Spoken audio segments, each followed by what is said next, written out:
Olá, sejam mais uma vez bem-vindos ao curso de Ficha Técnica de Preparo. Nessa terceira aula, nós vamos abordar o assunto de indicadores culinários, o que são eles, o que eles representam e como calcular cada um deles. Vamos lá? Bom, os indicadores culinários são índices de preparos alimentícios que indicam a relação entre perdas ou ganhos de peso dos ingredientes durante a etapa de pré-preparo e, sendo assim, fazem parte da planilha de ficha técnica e têm uma grande influência para o controle de desperdícios de alimentos dentro da cozinha. Mas antes de falar sobre os indicadores, nós precisamos falar primeiramente sobre alguns conceitos iniciais e dados que também constam na ficha técnica.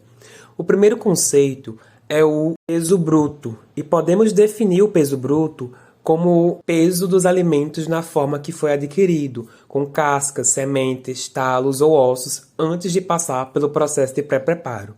E podemos saber o peso bruto pesando o ingrediente antes do processo de pré-preparo ou através do cálculo peso líquido vezes o fator de correção. E o segundo conceito que nós trouxemos é justamente o peso líquido, que é o peso dos alimentos após passar pelo processo de pré-preparo, que equivale à parte que será utilizada na preparação. E para saber o peso líquido, nós podemos pesar os ingredientes depois do pré-preparo ou calcular peso bruto dividido pelo fator de correção. O terceiro conceito é o peso cozido, e o peso cozido é o peso dos alimentos após passar pelo processo de cocção. Podemos saber o peso cozido pesando os ingredientes ou a preparação toda depois da cocção ou através do cálculo peso líquido vezes o fator de cocção. O quarto conceito é o per capita, e o per capita é a quantidade suficiente de alimento cru e limpo para servir apenas uma pessoa.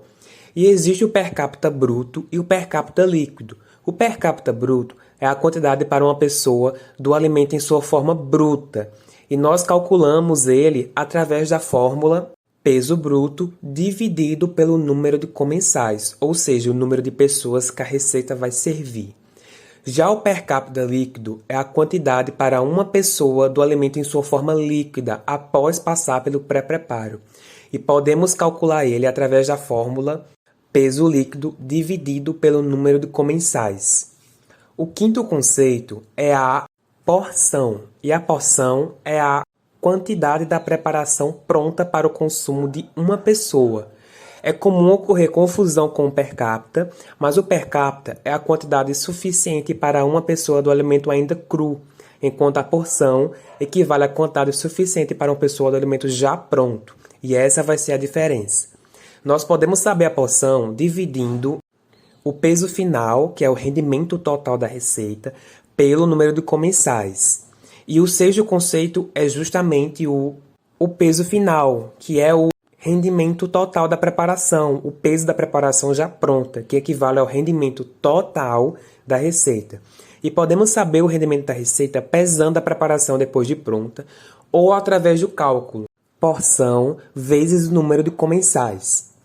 Agora que já vimos os conceitos iniciais de alguns dos dados importantes da ficha, vamos entrar de fato no assunto de indicadores culinários. E o primeiro indicador que vamos ver é o fator de correção. E a gente pode definir o fator de correção como um índice que prevê as perdas inevitáveis que ocorrem durante o pré-preparo e tem sempre valor maior que 1 ou igual a 1. E a gente pode descobrir esse fator através da fórmula peso bruto dividido pelo peso líquido. E é interessante que cada pessoa faça sua própria tabela de fatores de correção, porque é algo muito individual. O manuseio, a forma que você descasca, tudo isso vai interferir no seu fator de correção, no fator de correção dos alimentos. Então é interessante que cada empreendedor, cada profissional da alimentação faça a sua própria tabela, tenha a sua própria tabela, para que não haja erros e haja uma melhor padronização das receitas. Dito isso, o nosso próximo indicador que a gente vai ver agora é o fator de cocção.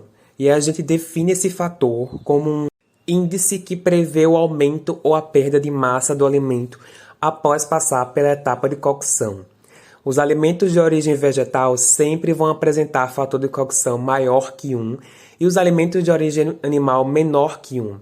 Essa última parte é bastante interessante porque os alimentos de origem vegetal vão ter um fator de cocção maior que 1 porque eles ganham peso após passar pelo processo de cozimento em água. E os alimentos de origem animal perdem peso quando passam pelo processo de cocção e por isso possuem um fator menor que 1. E a gente consegue calcular esse fator através da seguinte fórmula: peso cozido dividido pelo peso líquido. E uma informação importante aqui para vocês é que nem sempre vai ser possível calcular esse fator, porque às vezes é impossível pesar os ingredientes depois de eles passarem pela cocção, já que na maioria das receitas os ingredientes se misturam durante o cozimento. De qualquer forma, é sempre bom saber o fator de cocção da preparação como um todo. Basta a gente dividir o peso cozido total pelo peso líquido total.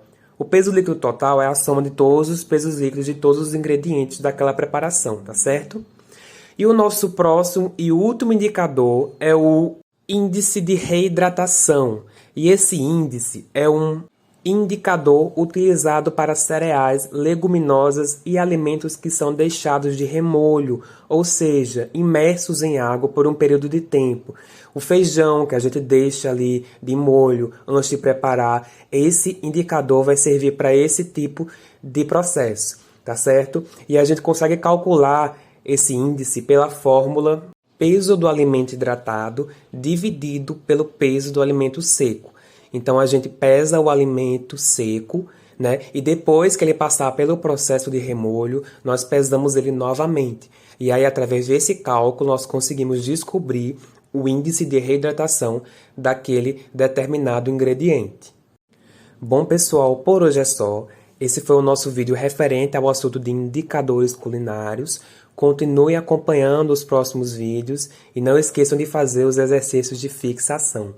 Tenham um ótimo aprendizado e até a próxima!